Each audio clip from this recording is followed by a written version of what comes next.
बच्चों, हमने आपसे वायदा किया था कि कक्षा 10वीं का संपूर्ण मैथ आपको मैं पढ़ाने वाला हूं, तो इस श्रृंखला को आगे बढ़ाएंगे और क्वेश्चन नंबर आज हम लोग सीखेंगे 6 नंबर और प्यारे बच्चों 7 नंबर और है आपका 8 नंबर। इन तीनों क्वेश्चंस में एक क्वेश्चंस आपके एग्जाम में जरूर आने वाला है, तो इस वीडियो को जरूर अंत तक देखिए। 2025 के एग्जाम में काफी फायदेमंद होने वाला है।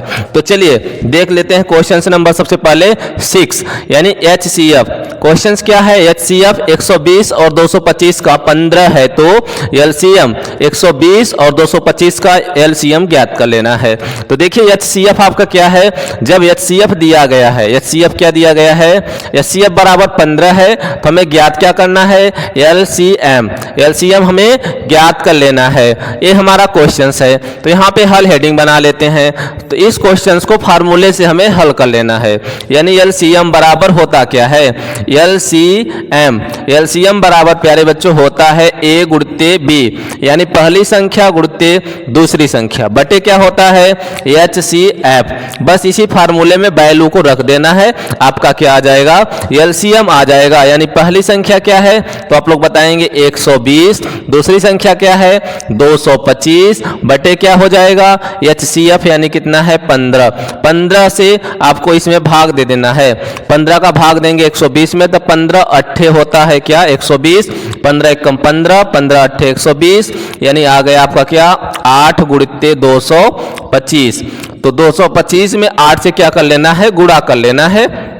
225 में किससे गुणा करना है, 8 से, 8 पंचे 40, हासिल लग जाएगा 4 और 8 दूनी 16, 16 4 हो गया 20, हासिल लगा यहाँ पे 2, 8 दूनी 16 और 16 2 क्या हो जाएगा 18, यानी 1800। यानी गुणा करने पर जो आपका आया है LCM बराबर आपका आ चुका है 1800। ये आपका आंसर हो गया। इस टाइप का क्वेश्चंस अगर प्यारे साथियों आपके एग्जाम में आता है तो इसी तरीके से आपको सॉल्व करना है। बहुत ही इंपॉर्टेंट क्वेश्चंस है। अभी क्वेश्चन नंबर अगला है, उसे भी ध्यान में रखना है। तो आज जितने भी क्वेश्चंस तीनों हैं एग्जाम में आ सकते हैं, तीनों में से एक क्वेश्चंस एग्जाम में जरूर आ सकता है, तो क्वेश्चंस को अच्छे से समझते रहना है। और बाकी आपको मैथ्स का संपूर्ण वीडियो मिलने वाला है, तो देखिए चैनल को सब्सक्राइब जरूर कर लीजिए और अपने दोस्तों के साथ शेयर कीजिएगा ना। तो चलिए क्वेश्चन नंबर आज 7 देखेंगे। नीचे दी गई आकृति में x तथा y का मान ज्ञात कर लेना है। ऐसी आकृति वाला क्वेश्चन एग्जाम में अक्सर आ जाता है, तो आपको बहुत अच्छे से आसान तरीके से करना होता है। देखिए जो y का फैक्टर है, यानी जो y का खंड है 4 गुणित क्या है x है, यानी 4 और x से मिलकर बना है। जो देखिए x का फैक्टर है 3 गुणित 7 है, यानी जो x का वैल्यू है किससे मिलकर बना है, 3 और 7 से बना है x। यानी कि अब क्या कर देना है, मल्टीप्लाई कर देना है, यानी 3 सते 21, यानी जो x का वैल्यू है वो आपका क्या आ चुका है 21 आ चुका है। इसी प्रकार जो आपका y का वैल्यू है, y का वैल्यू क्या है 4 गुणित x से बना है। तो आप लोग देख रहे होंगे 4 गुणित x का वैल्यू क्या है, तो आप लोग देख रहे होंगे 21 में 4 का गुणा करेंगे तो क्या आ जाएगा बच्चों 84 आ जाएगा। यानी यहाँ पे आपका वैल्यू क्या आ गया 84 आ गया। तो x और y का वैल्यू आपको पता चल गया। इसी प्रकार x y का वैल्यू एग्जाम में आ सकता है, तो आप लोग ऐसे क्वेश्चंस को ध्यान में रखेंगे। अब चलेंगे क्वेश्चन नंबर अगला। क्वेश्चन नंबर अब 8वां देखेंगे। बहुत ही अच्छा क्वेश्चन है। 18 और 117 के HCF को 18m-117 के रूप में दर्शाया गया है। m का मान ज्ञात कीजिए। देखिए m का मान ज्ञात कीजिए, यहाँ पे लिखा हुआ है, फिर से यही चीज लिखा हुआ है, तो यहाँ पे मिस्टेक हो गया है। तथा साथ ही 18 और 117 का LCM भी ज्ञात कर लेना है। तो सबसे पहले यहाँ पे देखिए 18 और क्या है 18 कामा 117 का HCF, 18 कामा 117 का जो HCF है वो किसके रूप में दिया गया है, 18m-117 के रूप में लिखा गया है। तो सबसे पहले करना क्या होगा, सबसे पहले दोनों का HCF ज्ञात कर लेना है, यानी 18 और 117 का क्या कर लेना है, फैक्टर कर लेना है हमें। तो 18 का फैक्टर आप लोग जानते हैं, जब इकाई का अंक क्या होता है 0 2 4 6 8 होता है, वे संख्या 2 से पूरा विभाजित हो जाती हैं। तो 2 से काटेंगे, यहाँ पे 9 आ जाएगा, फिर यहाँ पे 9 आप लोग जानते हैं 3 से विभाजित होता है, तो 3 त्रिका 9, फिर यहाँ पे 3 एकम 3 हो जाएगा। यानी जो इसका फैक्टर है क्या आ चुका है 2 गुणित 3 गुणित 3। इसके बाद 117 का भी फैक्टर कर लेते हैं। 117 को फैक्टर कैसे करेंगे, जब इकाई का अंक यहाँ पे 7 है तो 2 से नहीं कटता है। तो सभी संख्याओं का क्या करेंगे, योगफल। 1 और 1 2 हो जाएगा, 2 और 7 9। जब संख्याओं का योगफल 3 से विभाजित होता है वो संख्या 3 से पूरा पूरा कट जाती है, यानी 3 त्रिका 9, 2 बचेगा, 3 9 27, फिर देखिए 3 और 9 12 हो गया, 12 भी 3 से कटता है, ये भी क्या होगा 3 से डिवाइड हो जाएगा, यानी 3 एक कम 3 और 3 त्रिका 9। फिर देखिए 13 13 से कटता है, तो यहाँ पे 1 आ जाएगा। अब देखिए जो इसका फैक्टर आ चुका है, क्या आया है 3 गुणित्ते 3 गुणित्ते 13। अब देखिए हमारा एचसीएफ हमें ज्ञात कर लेना है। दो संख्या हो या दो से अधिक संख्याएं, जब दोनों संख्या में या दो से अधिक संख्याओं में जो संख्या क्या होता है, उभयनिष्ठ होता है, कॉमन होता है, उसी को एचसीएफ कहा जाता है।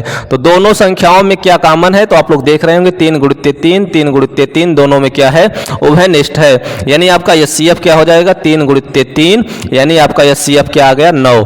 अब देखिए इस फैक्टर को आप लोग क्या कर सकते हैं, इरेज कर सकते हैं, ये आपका रफ कार्य था, कोई दिक्कत नहीं। अब देखिए यहाँ पे आप आगे बढ़ेंगे, थोड़ा सा कलर यहाँ पे चेंज कर देते हैं ताकि आपको समझने में प्रॉब्लम ना हो। तो देखिए यहाँ पे जो आपका एचसीएफ है इस रूप में दिया गया था 118m माइनस 117, और एचसीएफ हमने ज्ञात किया है वो क्या आ चुका है 9 आ चुका है। तो 117 इस तरफ माइनस में, उस तरफ हो जाएगा प्लस में, यानी 18m बराबर क्या हो जाएगा 9 प्लस का क्या हो जाएगा 117, यानी 18m बराबर प्यारे साथियों क्या हो जाएगा 9 प्लस 117 यानी 126 हो जाएगा। तो 18 जो है m के गुणा के रूप में है, तो उस तरफ किस में हो जाएगा, भाग के रूप में हो जाएगा, यानी 18 का ऐसा पहाड़ा पढ़ना है 117 से ज़्यादा ना हो। तो आप लोग जानते हैं 18 सत्ते क्या हो जाता है 126 हो जाता है, यानी m का जो वैल्यू है वो क्या आ गया है 7 आ चुका है। अभी आपका क्वेश्चन खत्म नहीं हुआ है, क्योंकि साथ ही हमें 18 और 117 का एलसीएम ज्ञात करना है। जब हम एलसीएम ज्ञात कर लेते हैं और जब एलसीएम ज्ञात करने के लिए कोई क्वेश्चन होता है तो वहाँ पे फार्मूले से हल किया जाता है, यानी एलसीएम हमें ज्ञात करना है। तो एलसीएम का जो फार्मूला होता है प्यारे साथियों आप लोग जानते हैं, पहली संख्या गुणित्ते दूसरी संख्या बटे क्या होता है एचसीएफ होता है। तो आप लोग भली भांति जानते हैं पहली संख्या 18 है और दूसरी संख्या क्या है 117। आप यहाँ पे पीछे आराम से देख सकते हैं, पहली संख्या 18 दूसरी संख्या 117, इसका जो एचसीएफ आया था वो क्या आया है 9 आया है, यानी यहाँ पे एचसीएफ क्या हो जाएगा 9 हो जाएगा। अब देखिए 9 का यहाँ पे क्या कर देना है, भाग कर देना है, यानी 9 एक कम 9, 9 दूनी क्या हो जाएगा 18, यानी यहाँ पे 2 से मल्टीप्लाई कर देना है, यानी 2 सत्ते 14 हो जाएगा, हासिल लगेगा आपका 3, और यहाँ फिर वो हासिल लगेगा 1, सॉरी 2 सत्ते 14 हासिल लगा 1, 2 एक कम 2, 2 एक क्या हो गया 3 हो गया, 2 एक का 2, यानी 234, यानी जो आपका एलसीएम आ चुका है 234 आ चुका है। तो इस तरीके से आप क्वेश्चंस को सॉल्व करेंगे। बाकी जो मैथ्स है कक्षा 10वीं का मैथ्स, मैं संपूर्ण मैथ्स मैं आप लोगों को इस प्लेलिस्ट में पढ़ाने वाला हूं। तो देखिए चैनल को सब्सक्राइब कर लीजिए और हमारे सपोर्ट के लिए आप लोग लाइक कमेंट और देखिए दोस्तों के साथ शेयर करते रहिएगा, ताकि आप संपूर्ण मैथ्स राज विजय स्मार्ट क्लासेस पे पढ़ पाओ और मेरा उत्साहवर्धन होता रहे। तो बाकी आप लोगों को धन्यवाद।